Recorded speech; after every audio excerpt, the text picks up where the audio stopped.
우리가 가지고 있는 믿음의 그 특징, 기독교가 가지고 있는 특징이 세 가지가 있어요.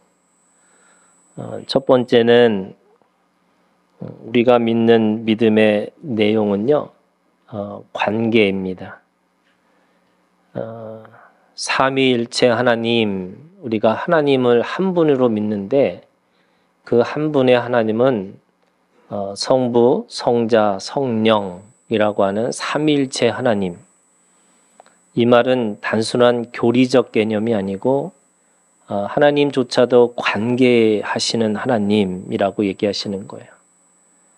그래서 하나님은 천지를 창조하시고 그래서 창조주가 이 피조물인 우리와 관계하기를 원하시고 또 만물의 모든 자연들과 관계하기를 원하시는 거죠. 그래서 오늘 우리가 가지고 있는 믿음이라고 하는 이 믿음의 내용은 철저하게 관계적이다라는 겁니다. 그래서 우리가 믿는 하나님이라고 하나님을 어떤 원리적인 개념으로 이해하는 게 아니고 그분이 나의 아버지가 되셨고 또 나의 친구가 되셨고 또 나의 신랑이 되셨다라고 말씀하시는 거죠. 그래서 창세기부터 요한계시록까지 모든 내용들이 다 관계의 언어라고 할 수 있습니다. 하나님과 함께 관계할 때마다 살아나는 생명의 관계가 되는 거고 그 생명의 관계가 일시적이고 임시적인 것이 아니라 하나님 앞에 영원한 관계로, 그래서 영원한 생명은 바로 하나님과 영원한 관계를 맺을 때 영원한 생명이 된다라고 말씀하시는 거예요. 그래서 우리가 예배하고 기도하고 하는 그 모든 행위는 다 관계적인 거예요.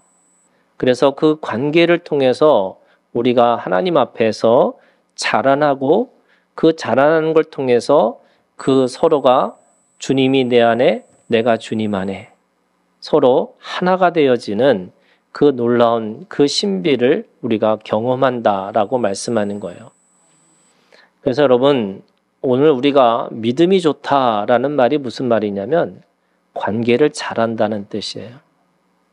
우리가 그거를 종교적 언어로 자꾸 뭔가를 이 언어로 바꾸려고 하는 게 아니고 그냥 기본적으로 근본적인 게 뭐냐? 관계를 잘할 수 있는 사람이라고 얘기하는 거죠. 두 번째, 여러분 우리가 가지고 있는 신앙의 내용이 뭐냐면 우리는 말씀 종교예요.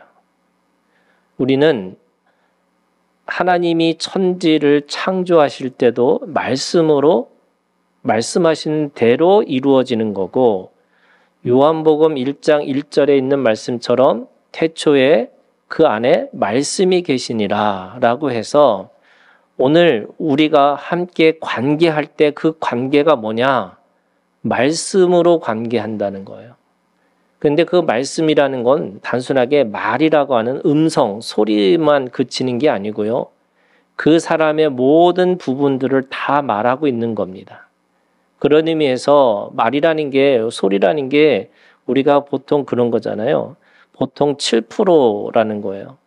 93%는 그것이 음성과 또 그 사람의 속도와 또 그 사람이 살아왔던 그 모든 삶의 이력이 말이 된다라고 얘기하는 거예요. 그래서 단순하게 사랑해라고 하는 그 사랑이라는 말이 그냥 그 사랑이라는 말로 끝나는 게 아니고 그 사람이 가지고 있는 모든 삶의 전체를 말하고 있는 거예요. 그런 의미에서 창세기에 하나님이 빛이 있으라라고 하는 그 빛이 있으라고 하는 것은 단순한 하나님의 명령하시니까 그 명령의 말씀이 이루어지는 것으로 끝나는 게 아니고 그 빛이 있으라라고 하시는 하나님의 그 모든 성품, 모든 능력, 모든 것을 포함하고 있는 것이 빛이 되어진 거죠. 그래서 오늘 우리가 하나님 앞에서 내가 말하고 산다는 말은요, 내가 그냥 소리를 내서 누군가에게 내 어떤 뜻을 전달하는 것 이상의 의미를 가지고 있다는 것이 우리가 가지고 있는 믿음입니다. 그래서 여러분 그런 거죠. 말로 하는 게 아니고 우리는 몸으로 우리의 말을 하고 살아가는 거고 우리의 삶의 전체로 말을 하고 살아가는 거예요. 예수님은 그 말씀을 뭘로 보여주셨냐면 십자가라고 하는 자기의 죽음을 통해서 사랑이라는 것을 눈으로 보고 귀로 듣고 손으로 만진 바 되어지는 그 사랑을 우리에게 보여주셨다고 말씀하시는 거예요. 그래서 세상에서 말하는 사랑해라는 말과 우리가 말하는 사랑해라고 하는 말은 어떻게 보면 땅과 하늘의 차이가 있는 겁니다. 그것이 그냥 말로 지나가는 말이 아니고요. 그게 정말로 진심으로 내 삶으로 내 생명을 걸고 말하고 있는 것. 그것이 오늘 우리가 가지고 있는 우리의 신앙이어야 된다는 거죠. 그래서 오늘 우리가 가지고 있는 믿음이 뭐야? 말하는 거예요. 여러분, 우리가 늘 세상을 향해서 사람들이 그래요. 예수 믿으면 담배 끊고 술 끊었습니다. 그거 아무것도 중요하지 않잖아요. 이제 와서는. 그것이 옛날에 처음에 초창기에 선교사들한테는 한국 사람들이 너무 술 먹고 너무 도박을 하고 뭐 이러니까 술 먹었냐 안 먹었냐가 우리가 그 사람들한테 보여줄 수 있는 몸으로 보여줄 수 있는 경건의 모습이었다면 여러분 오늘 우리에게는 이제는 젊은 사람들도 우리는 옛날에 더 많이 마시는 게 뭐 젊음의 상징이었다면 요즘 애들은 그 술 먹지도 않고 자기 건강을 지키려고 하는 사람들이 있는 거예요. 저는 오늘 우리가 가지고 있는 최고의 지금 우리가 가지고 있는 말의 힘이 뭘까? 저는 거짓말 끊었습니다. 이런 간증이 있었으면 좋겠어요. 왜냐하면 너무너무 거짓말을 정말 밥 먹듯이 하는 게 교회 사람이 안 됐으면 좋겠어요. 제가 그걸 경험했잖아요. 뭐 목사님, 무슨 뭐 장로님 뭐 상관없어요. 너무너무 거짓말을 밥 먹듯이. 그러면 여러분 거짓말 할 것 같으면 그냥 입을 다물고 이 묵비권을 사용하세요. 그냥 말로 내가 이렇게 하지 마시고 그거를 또 지혜라고 생각하고 또 그거를 또 하나님이 주시는 뭔가 내가 모략이라고 여러분 그거 아닌 거예요. 우리가 왜요? 우리는 말씀 종교이기 때문에 그래요. 우리가 말로 사는 거예요. 말로 살고 말로 죽는 사람이 기독교인이에요. 오늘 우리가 주님 안에서 이 말씀이라고 하는 이 믿음이 오늘 우리 가운데 있어야지만 하나님의 능력이 우리 삶 가운데 일어난다고 말씀하시는 거예요. 왜? 말하는 대로 이루어지는 거잖아요. 우리 기도가 뭐냐면요. 기도는 말하는 대로 이루어진다고 얘기하는 거예요. 여러분 이 믿음이 오늘 우리 가운데 있기를 주님의 이름으로 축원합니다. 마지막으로요. 오늘 주제예요, 여러분. 오늘 우리가 지금 이 사도행전 우리가 읽은 12장 1절부터 17절은 뭘로 시작하냐면 사도가 죽었다라는 걸로 시작해요. 사도가 죽었다. 여러분 그런 의미에서 오늘 우리가 가지고 있는 믿음의 내용의 한 축이 있어요. 그게 뭐냐면 여러분 기독교는 복의 종교가 아니에요. 우리가 분명하게 알고 있으셔야 돼요. 우리가 믿는 믿음의 내용은요, 여러분 고난의 종교예요. 우리가 믿음은 십자가의 종교예요. 그래서 오늘 우리가 와서 뭐 해야 되느냐면 어떻게 잘 죽을까를 생각하고 살아가는 것이 오늘 우리들의 믿음이에요. 모든 종교는 여러분 잘된 종교예요. 어떻게든지 잘해야 된다. 뭐 해야 된다. 잘 된다. 잘 된다. 잘 된다. 근데 여러분 잘 되는 게 정말로 잘 되는 걸까? 성경은 그렇게 얘기해요. 표면적인 것으로 잘 되는 것이 잘 되는 게 아니고 오늘 우리의 내면이 우리의 영혼이 살아있으려면 어떻게 해야 되느냐? 오늘 우리가 가지고 있는 것을 통해서 죽는 것을 해야지만 십자가 내가 자기를 부인하고 자기의 십자가를 지고 주님을 쫓아가는 이 신앙이 없으면 결코 하나님의 뜻을 이룰 수 없다라고 말하고 있는 거예요. 그런 의미에서 우리가 믿는 믿음의 내용은요, 여러분, 고난이에요. 이 고난을 통과하지 않으면 아무것도 할 수 없다라는 게 오늘 우리가 가지고 있는 믿음의 핵심이에요. 그래서 기독교는요, 여러분, 잘 죽는 거예요. 잘 죽는 거. 잘 죽는 게 뭐예요? 잘 사는 거라는 거예요. 잘 죽어야지만 내가 영원한 생명의 길로 갈 수 있다는 거예요. 오늘 모든 종교는요, 자기를 어떻게 구원받을까 이거를 고민하고 있는 거예요. 내가 어떻게 하면 잘 건강하고, 내가 어떻게 하면 잘 먹고, 내가 일생을 어떻게 잘 하다가, 나 건강하게 살다가 어떻게 하면은 그렇게 죽을 수 있을까? 이거 얘기하는데, 여러분, 기독교는 뭐냐면 어떻게 하면 잘 죽을 수 있고, 어떻게 하면은 잘 어디 가서 잘 죽음의 자리가 있어요. 여러분, 모든 사람들에게 죽음의 자리가 있습니다. 거기 가서 죽어야 되는 거예요. 오늘 이 야고보는 칼로 죽임을 당했다라고 12장 2절에 이렇게 말씀하고 있습니다.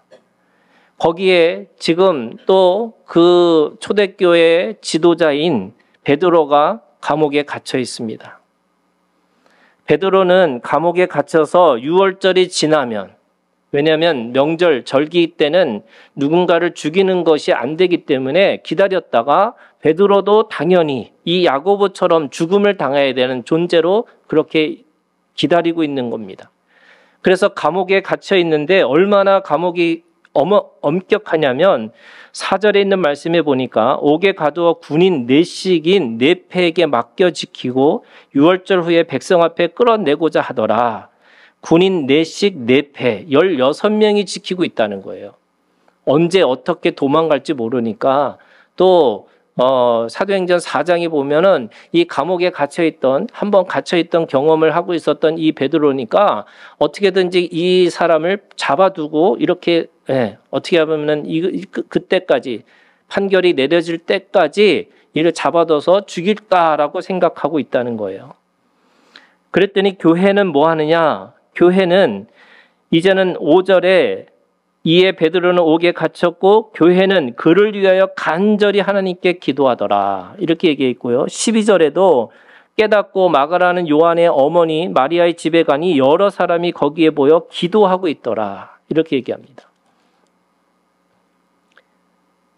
뭐라고 기도했을까요? 우리가 생각하는 기도의 내용은 이런 거죠, 여러분. 베드로가 고난에 빠졌으니까 베드로를 빨리 그 감옥에서 끄집어내게 해달라고. 근데 여러분, 우리가 읽은 이 말씀에 보면 사람들이 반응이 그런 반응이 아니에요. 베드로가 풀려가지고 주의 사자 때문에 풀려나가지고 그 대문 앞에 두드리고 있더니 13절에 얘기하는 거예요. 로데라 하는 여자아이가 영접하러 나왔다가 베드로의 음성인 줄 알고 기뻐하여 문을 미처 열지 못하고 달려들어가 말하되 베드로가 대문 밖에 섰더라 하니, 사람들이 뭐라고 얘기했어요? 그들이 말하되, 제 얼굴 보지 마시고 15절입니다. 15절. 15절 뭐라고 그랬어요? 미쳤다고 그랬어요. 여러분, 무슨 말이에요, 여러분? 아니, 여러분, 만약에 기도를 베드로를 살려달라고 하나님 살려주세요 했으면 베드로가 딱 오는 순간에 어떤 반응이에요, 여러분? 이야, 우리의 기도가 응답받았구나. 그렇지. 이렇게 얘기했을 거예요. 그런데 사람들의 반응은 거꾸로예요, 여러분. 네가 미쳤다고. 이게 이제 사람들이 기도는 그렇게 했지만 설마 그게 될까? 뭐 이런 거 아닐까? 여러분, 미국에서 아주 유명한 이야기가 있잖아요. 뭐 그게 사실인지 아닌지 잘 모르겠어요. 이 교회 옆에 무슨 클럽 하나 만들어져 가지고 이 클럽이 너무 부흥하고, 클럽이 부흥한다는 게 무슨 말인지 아시겠죠? 너무 잘 되고, 그러니까 교회에서 이 교회는 조용하고 클럽은 너무 시끄러우니까 교회에서 사람들이 모여갖고 기도를 했답니다. 그 클럽 제발 불나게 해주세요. 그래가지고 실제로 불이 났답니다. 그럼 어떻게 했어요? 클럽에서 소송을 건 거예요. 저석에 기도해가지고 불이 났다고. 그랬더니 교회가 뭐라 그래요? 우리는 기도만 했을 뿐이라고. 그게 무슨 우리가 불을 지르는 것도 아니고 왜 우리가 그거를 그 손해를 우리가 물어줘야 되냐고. 여러분 누가 더 믿음이 좋은 것 같으세요? 누가 더 믿음이 좋아요? 기도하면 된다고 생각하는 클럽 주인이 믿음이 더 좋은 것 같아요. 우리는 기도하고서 설마 될까? 여러분 그 설마 될까가 뭐예요? 기도예요. 설마 될까? 그러니까 지금 그러면 사람들이 베드로 열심히 살려달라고 했었는데 정말로 이게 될까? 아이고 미쳤구나 네가 돌아올 리가 없는데 이렇게 반응한 걸까요? 여러분 그 전에 이미 한번 경험이 있었다 그랬잖아요. 여러분 4장 29절 한번 찾아볼까요? 그들의 기도의 내용입니다. 사도행전 4장 29절 그들이 모여서 함께 기도한 내용입니다. 우리 29절, 30절 다 같이 읽을게요. 시작.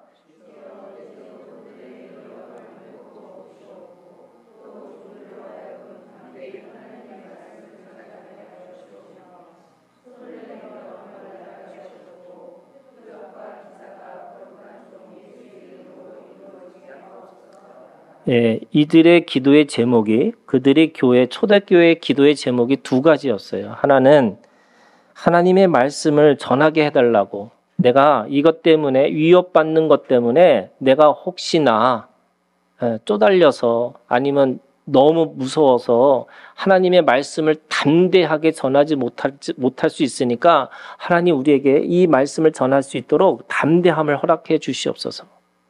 이거였어요. 두 번째 뭐냐? 두 번째는 예수의 이름으로 하나님의 기적이 일어나서 하나님의 신비가 일어나서 그걸 통해서 말씀의 역사, 하나님의 나라의 역사가 이루어지게 하여 주시옵소서. 그게 초대교회의 기도였어요. 여러분 오늘 베드로는 어떻게 생각했어요? 이 사람들 여러분 우리는 이렇게 생각해요. 야고보는 칼로 죽어서 너무나 억울하게 죽었지만 베드로는 기도를 통해서 여러분 일어났어. 이게 풀어졌고 그 다음에 그는 기도의 응답으로 그렇게 살아났습니다. 여러분 그거 아니에요. 여러분 우리도 알잖아요. 베드로도 어떻게 죽었어요? 우리가 그냥 들리는 전설에 의하면 베드로는 자기는 로마에 가서 죽으면서 똑같이 예수님하고 십자가에서 죽을 수 없으니까 거꾸로 죽겠다라고 죽은 사람이에요. 여러분 사도의 이 삶이라는 건 어떤 삶이냐? 죽기를 작정하고 살았던 사람들이기 때문에 그들의 대부분들은요 다 순교당한 사람들이에요. 그러면 여기서 죽은 것과 여기서 죽은 것 뭐가 차이가 있겠어요? 여기서 단순하게 기도해갖고 응답받아갖고 살아났다? 여러분 그거 아니에요. 여러분 초대교회의 기도는 뭐였냐면 야고보도 죽고 베드로도 죽지만 오늘 내가 살아있는 내가 이제는 그것에 내가 위협받지 않고 내 입술을 지켜주셔서 내가 하나님의 말씀을 온전하게 전할 수 있도록 우리에게 담대함을 허락해 주시옵소서. 예수 이름이 다른 이름으로 이 황제의 논리와 황제의 생각을 때문에 오늘 우리가 그것에 위축돼 가지고 예수 이름이 내가 하나님 앞에 선포되어서 하나님의 나라와 하나님의 역사를 이루는 것으로 쓰임 받기를 원합니다. 내가 그것에 대해서 내가 두려워하지 않게 하여 주시옵소서. 이거 기도했다는 거예요. 그런데 갑자기 베드로가 나타난 거죠. 그러니까 뭐라 그래요? 미쳤다고. 우린 그렇게 기도 안 했는데. 여러분 여러분 보세요. 오늘 베드로도요. 여러분 그냥 베드로가 아니에요, 여러분. 오늘 12장 어떻게 시작하냐면 7절에 이렇게 됩니다. 자, 6절에 헤롯이 잡아내려고 하는 그 전날 밤에 베드로가 두 구린 틈에서 두 쇠사슬에 매여 누워 자는데 파수꾼들이 문 밖에서 옥을 지키더니, 그러니까 두 군인이 같이 베드로하고 같이 묶여 있는 거예요. 왜? 언제 도망갈지 모르니까. 그리고 거기다가 문 밖에서 파수꾼들이 또 지키고 있어요. 그러니까 2중 3중으로 지금 베드로를 지키고 있는 거예요. 그런데 7절에 호련히 주의 사자가 나타나매 옥중에 광채가 빛나며 또 베드로의 옆구리를 쳐 깨워 이르되 급히 일어나라 하니 쇠사슬이 그 손에서 벗어지더라. 여러분, 우리가 읽은 이 말은 그냥 베드로, 이 천사가, 주의 사자가 그 베드로를 깨우기 위해서 옆구리를 쳤다, 이렇게 생각하잖아요. 이렇게 뭔가 이렇게 두드린 것처럼 보여요. 근데 이 단어가 심각한 단어예요, 여러분. 이게 치다라는 이 단어가 어떤 의미가 있냐면 때린다, 또는 때려 눕히다, 아니면 죽도록 팬다. 그러면 무슨 말이에요, 여러분? 주의 사자가 그 베드로를 어떻게 쳤어요? 세게 쳤다라는 거예요. 여긴 세게는 없어. 근데 그 단어의 의미가 때려 죽일 수 있을 정도로 그 강도를 쓰는 단어라는 거예요. 그냥 이렇게 건드린 게 아니에요. 툭툭 건드린 게 아니고 세게 찬 거예요. 그러면 여러분, 왜 세게 찼을까요? 베드로가요, 너무 편안하게 주무셨다는 거예요. 여러분, 베드로가 죽을까 봐 어떻게 했어요? 주님을 3번이나 부인했던 사람이잖아요. 그것도 로마의 병사들이나 유대인들의 병사들한테 얘기를 한 게 아니고요. 그 종한테, 여종 앞에서 나 예수님 몰라. 왜? 죽기가 너무 두려우니까. 그랬던 베드로가 오늘 이 감옥에 들어가서 뭐 하고 있냐? 아주 편안하게. 이걸 얘기하면 깊은 잠에. 그래서 누가 더 바빠요? 주의 사자가 바쁜 거야. 그래서 오늘 이렇게 얘기해요. 이렇게 되는 거예요, 여러분. 옆구리를 세게 채서 깨워가지고 이르되, 야, 일어나. 빨리 일어나. 이렇게 얘기하는 거예요. 근데 제가 볼 때는 이 차고도 엉그저 이렇게 했던 것 같아요. 왜 그랬을까? 죽음이 더 이상 두렵지 않은 거예요. 만약에 죽음이 두려웠으면 아마 그 감옥에서 하나님, 내가 왜 여기서 죽어야 됩니까? 라고 아마 밤새도록 자기를 살려달라고 기도했을 거고요. 여러분, 우리가 어떤 문제 하나만 딱 걸려 있어도 여러분 잠이 오세요? 잠 안 오잖아요. 네. 그게 그 문제가 이렇게 되면 어떻게 하지? 이렇게 되면 이렇게 어떻게 되지? 근데 여러분, 만약에 내일 내가 죽을 수 있어요. 여러분, 내일 죽을 수 있는 사람이 어떻게 깊은 잠에 그렇게 빠져들 수 있을까? 그거는 지금 이 베드로는 이거 자체가 내가 지금 죽을 거냐 아닐 거냐, 이게 중요한 게 아니었어요. 여러분, 성경에 보면은 베드로의 잠과 이 요나의 잠이 있어요. 이 두 가지 잠이라는 게 있어요. 잠이라는 거가 하나님께서 주시는 상향적인 잠이 있고, 이 요나처럼 하향적인 잠이 있어요. 이 베드로의 잠은요, 여호와께서 그 사랑하는 자에게는 잠을 주시는도다. 이게 시편 127편 2절에 있는 말씀이에요. 여러분, 참된 안식은 주님이 주시는 거예요.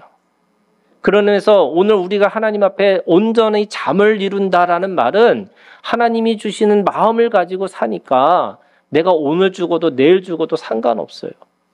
그래서 그 상향적인 잠을 자니까 하나님께서 사랑하는 자에게.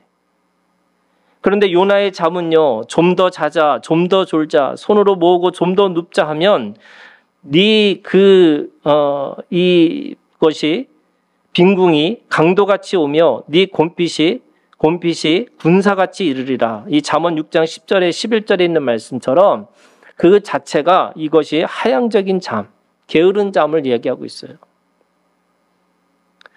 오늘 우리가 주님 안에서 내가 죽을 거라고 두려워하는 나머지 그것을 속에서 잠을 이루지 못하는 사람이 아니라 이 베드로가 그 잠을 가지고 나는 끝까지 내가 여기서 죽어도 상관없습니다.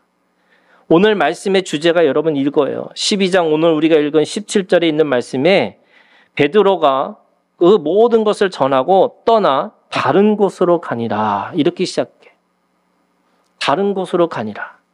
그러면 이 다른 곳이 어딜까요, 여러분? 저는 죽음의 자리라는 거예요. 베드로는 지금 이 예루살렘에서 자신이 죽을 거라고 생각하고 그냥 편안하게 죽기를 내가 맞이하겠습니다 하고 생각하고 살았는데 하나님이 그를 다른 곳으로 데려가시는 거예요. 그곳이 어디예요, 여러분? 죽을 자리죠. 여러분, 예수님은 죽으러 오셨어요. 왜? 죽음이 뭐예요? 사랑의 그 모든 과정이었어요. 그래서 그 죽으러 오셨지만 그 죽으러 오셨다고 해서 예를 들면 마차가 막 달려오는데 나는 죽겠다 이러고 하지 않으셨잖아요. 그때는 피하셨어요. 또 어떤 때는 사마리아 그 속에서 어떤 때는 어느 곳에 가셔도 죽음의 위협들이 있었지만 피하셨어요. 왜요? 거기가 주님 자기의 죽음의 자리가 아니셨기 때문에 그런 거죠. 여러분 오늘 우리가 주님 앞에 산다는 게 뭐냐? 저는 그 산다는 게 뭐냐면 하나님 앞에 그 죽음의 자리를 찾아가는 것이 오늘 우리가 산다는 거예요. 이 죽음의 자리, 하나님이 죽음의 자리가 어디냐? 오늘 우리가 하나님 앞에 고난의 종교라고 한다면 이 고난은 무슨 의미가 있을까? 여러분 하나님의 나라는 철저하게 피의 역사예요. 그 죽음의 역사예요. 그러면 그 죽음이라는 게 어떤 거냐? 여러분 세 가지 죽음, 세 가지의 고난의 의미가 있습니다. 첫 번째 여러분, 하나님 앞에 이 고난의 종교는요, 당연한 고난이 있습니다. 당연한 고난이라는 게 뭐냐면 이런 거예요, 여러분. 죄가 있어 매를 맞고 참으면 무슨 칭찬이 있으리요? 이렇게 돼 있어요. 여러분 고난과 고통은 달라요. 여러분 고통이라는 건 뭐냐면 내가 죄 때문에 오는 고통이 있어요. 내가 어떤 문제 때문에 내가 뭔가 잘못했기 때문에 받는 어떤 그런 심판이 있어요. 근데 그런 심판을 우리는 고난이라고 말하지 않는다는 거예요. 고난이라는 건 뭐냐? 당연한 고난은 뭐냐면 여러분 하나님이 우리에게 하나님의 의를 위해서 받아야 될 것들이 있다는 거예요. 이걸 대가지불이라고 해요. 하나님은 오늘 우리 가운데 살아가면서 하나님의 의를 위해서 살아가는 거. 여러분 하나님은 우리에게 그 자신의 것을 위해서 살아가신 게 아니고 자기에게 맡겨진 생명들을 위해서 대가지불하신 거죠. 그것이 당연한 고난이었어요. 이 당연한 고난 속에 있어야 이해돼야지 뭐가 있냐면 여러분 애매한 고난을 짊어지고 살아가는 거예요. 그 애매한 고난이라는 건 여러분 이런 거 같은 거예요. 생명을 낳기 위해서 여러분 그 산모가 그 고통을 경험하는 것처럼 이 산통을 경험하는 것처럼 그 생명을 낳기 위해서는 내가 그 애매한 고난 가운데 들어갈 수밖에 없다는 거예요. 그 애매한 고난을 통과해야지 유익한 고난이 돼요. 유익한 고난이라는 건 뭐냐면 그 고난을 통해서 하나님의 영광이, 하나님의 의가, 하나님의 생명이 그 안에서 나올 수 있다는 거예요. 오늘 우리가 가지고 있는 믿음이라는 것이 왜 고난을 경험하느냐? 여러분 나에게 맡겨진 생명을 위해서 내가 피와 눈물과 내가 땀을 흘려야 되는 거죠. 죄는 자기가 먹고 살기 위해서 피와 눈물과 그 땀을 흘려야 된다고 우리한테 하나님이 저주를 주셨지만 예수 그리스도 안에 있는 사람들은 이 땅의 저주를 벗어나서 하늘의 뜻을 따라서 살게 하셨는데 어떤 일을 하게 하셨냐면 세상의 사람들은 자기가 먹기 위해서 땀과 눈물과 그 피를 흘리고 살아가도록 만드셨지만 하나님의 사람들은 누군가를 구원하기 위해서 생명을 낳게 하기 위해서 눈물과 땀과 피를 흘리게 만드셨다는 거예요. 그래서 오늘 우리가 받는 이 고난이라는 게 뭐냐? 여러분 죄 때문에 오는 고난이 아니에요. 내가 뭔가 잘못해서 오는 고난이 아니에요. 하나님이 그걸 통해서 또 다른 생명을 낳으라고 또 누군가를 이해하고 누군가를 치유하고 누군가에게 그것을 받아들일 수 있는 힘을 오늘 우리에게 주시기 위해서 그 고난을 우리에게 허락하셨다는 거예요. 그런 의미에서 여러분, 고난은 반드시 필요한 거고, 고난은 누군가를, 내가 생명을 품고 있는 사람들에게는 반드시 그 길을 갈 수밖에 없다는 거예요. 여러분, 오늘 우리가 주님 안에서 여러분 정말로 누군가를 위해서 땀 흘리면서 기도하신 적 있으세요? 정말로 내가 그거에 대해서 눈물 흘리면서 그거 누군가를 공감해주고 국률의 마음을 가지고 있으신 적 있어요? 여러분, 오늘 우리를 그렇게 불러주셨다는 거예요. 그래서 베드로도 또 야고보도 그 죽음을 기꺼이 받아들였었던 이유는 뭐냐면, 이것이 하나님의 자리라면, 내가 죽음의 자리라면 내가 이거를 기꺼이 가겠다. 기꺼이 가겠다는 거예요, 여러분. 물론 이게 여러분 쉬운 일이 아니죠. 우리는 늘 자신의 것을 위해서 눈물 흘리고, 우리는 늘 자신의 것 때문에 피를 흘리고 살아야 된다고 생각하는데, 주님은 오늘 우리에게 누군가의 생명을 위해서 그렇게 하라고 말씀하세요. 그게 오늘 우리에게 고난의 종교라고 얘기하시는 거죠. 베드로는 그 예루살렘 교회에 살려고 기도하지 않았어요. 고난을 피하려고 기도하지 않았습니다. 그 문제를 해결하려고 기도하지 않았습니다. 사명이 있는 자에게는 그 죽음이 두렵지 않기 때문에 그렇죠. 그래서 여러분, 이런 거예요, 여러분. 죽어도 좋고 살아도 좋은 거예요. 이걸 다르게 얘기할까요? 여러분, 실패해도 좋고 내가 성공해도 좋은 거예요. 여러분, 오늘 우리의 믿음이 뭐냐? 오늘 우리의 죽음의 자리가 여기라면 여러분, 여기서 그냥 죽어도 되는 거예요. 아니, 여러분, 오늘 죽어도 되는 거예요. 내가 더 많이 살려고, 더 뭔가를 하려고 하는 게 아니고요. 여러분, 내가 건강한 몸을 이루고, 내가 내가 어떤 것을 하기 위해서 운동도 하고 뭐도 하지만 다 그게 뭐냐? 여러분, 주의 영광을 위해서 하려고 하는 거죠. 여러분, 이 믿음이 있기를 주님의 이름으로 축원합니다.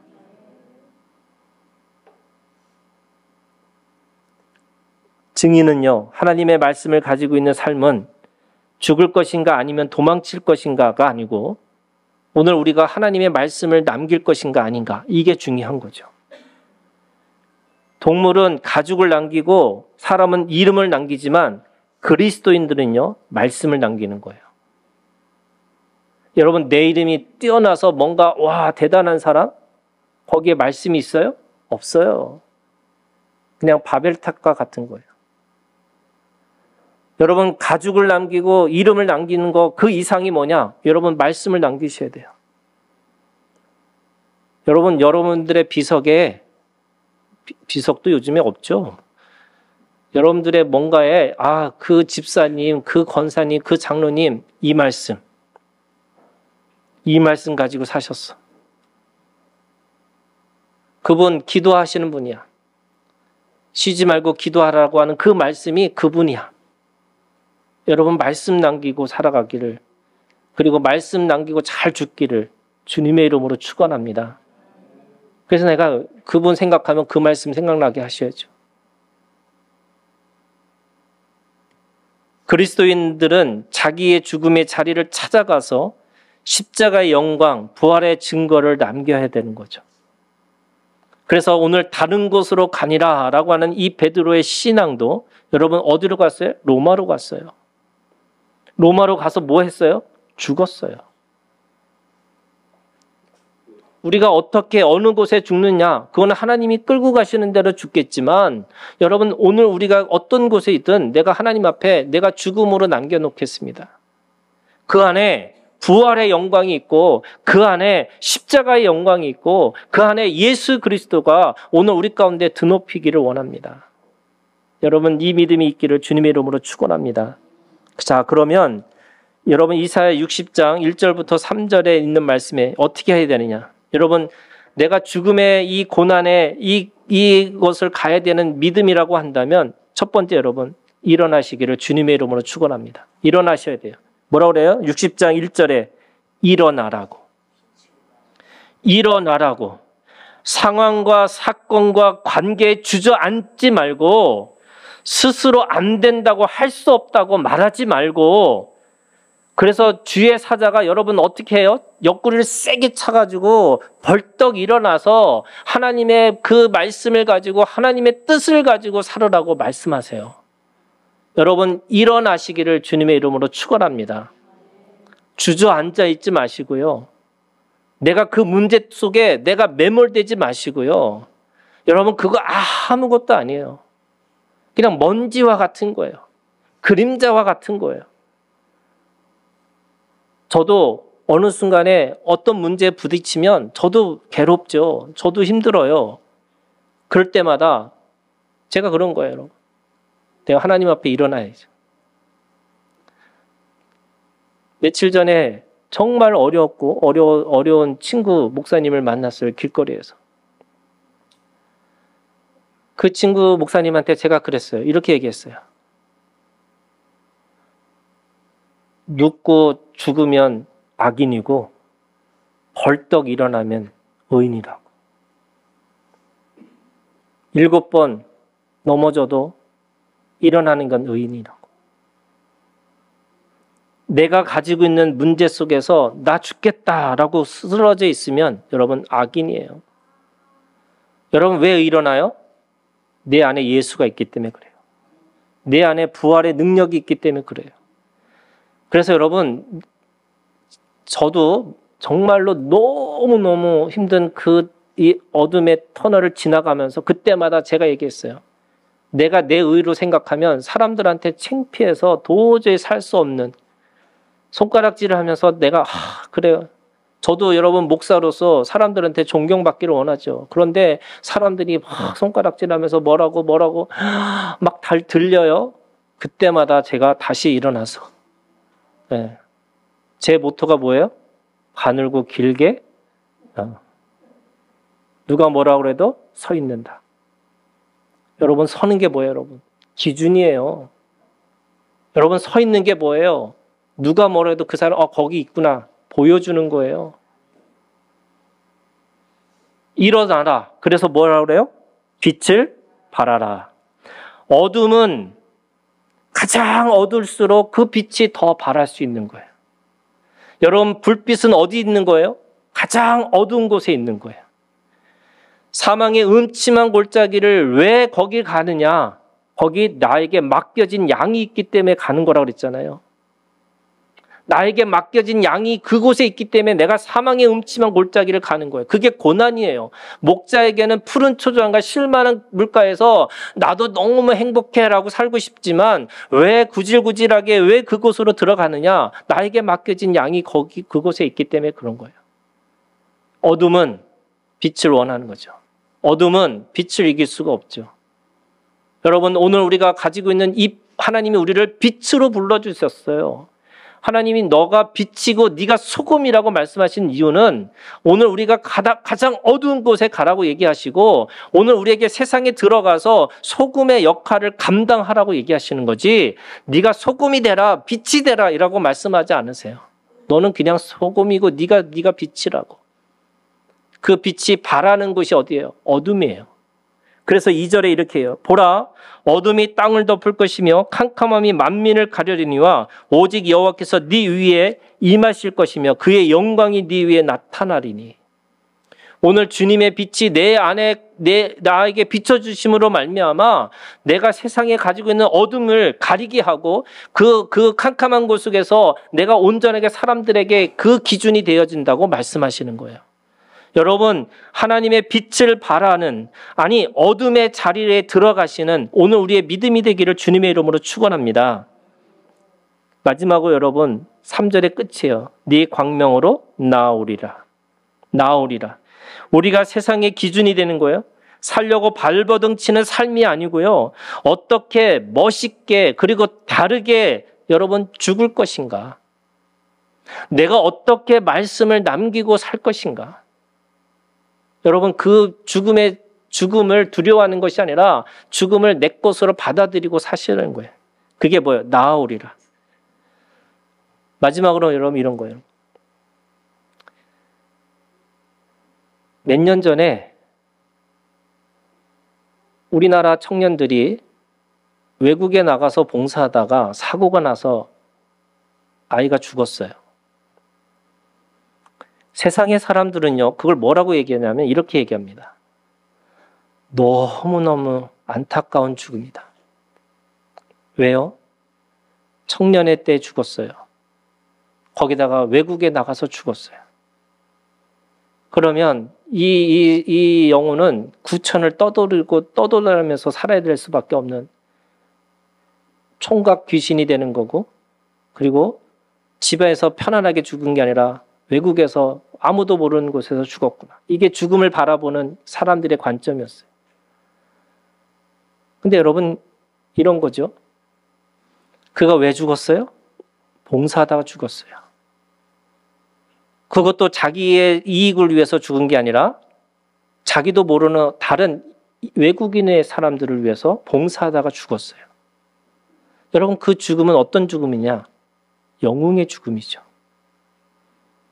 그 죽음을 우리는 뭐라고 불러요? 여러분, 예수의 죽음이에요. 여러분, 죽음을 바라보는 관점이 달라지셔야 돼요. 여러분, 전쟁을 경험한 사회는 죽음에 대해서 금기시한대요. 왜? 죽음에 대해서 서로가 말하지 않는다는 거예요. 근데 여러분, 저는 기독교는요, 끊임없이 죽음에 대해서 얘기한다는 거예요.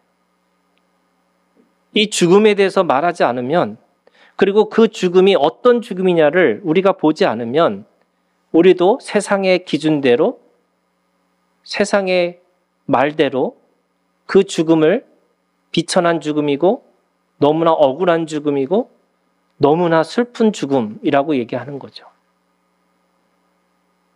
그런데 오늘 우리는 예수 그리스도가 저주 가운데 죽으신 분이었어요. 그리고 그분을 우리는 하나님이라고 고백하고 있어요. 여러분, 오늘 우리가 주님 안에서 죽음을 바라보는 관점이, 그리고 죽음을 대하는 우리의 태도가, 그리고 죽음을 향해서 우리가 가는 그 모든 것들이 여러분 믿음으로 바라보는 오늘 우리가 되기를 주님의 이름으로 축원합니다. 기도하겠습니다.